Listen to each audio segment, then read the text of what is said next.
Сақ болыңыз. Мамыр айында қар мен бұршақ жауады. Синоптиктер Қазақстанда күн райының қайта салқындайтынын айтады. Қазгидрометтің болжамдарына сенсек, алдағы 3 тәулікте Қазақстан аумағында атмосфералық фронттардың өтуіне байланысты ауа райы тұрақсыз болады. Кей өңірде жаңбыр жауып, найзағай ойнайды, тіпті қар аралас жаңбыр жауы мүмкін.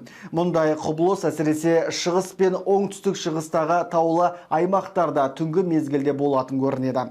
2 мамырда республиканың оңтүстік шығысында қатты жаңбыр жауады, бұршақ түсуі ықтимал дейді мамандар. Ал солтүстік батыс, солтүстік орталық және шығыс өңірлерде түнгі уақытта үсік сақталады.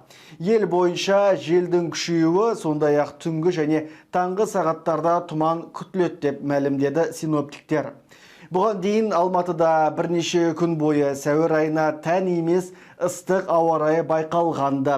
Қазгидромет мамандарының айтуынша, ауа температурасының көтерілуіне Иран мен орталық Азия аумағынан келген жылы ауа массаларының қарқынды ағымы себеп болған. Сонымен қатар олар температураның жоғарылауына антропогендік факторларды әсер еткенін атап өтті. Синоптиктердің болжамына сәйкес, Алматыда мамыр айындағы орташа ауа температурасы климаттық нормадан 1 градусқа жоғары болады.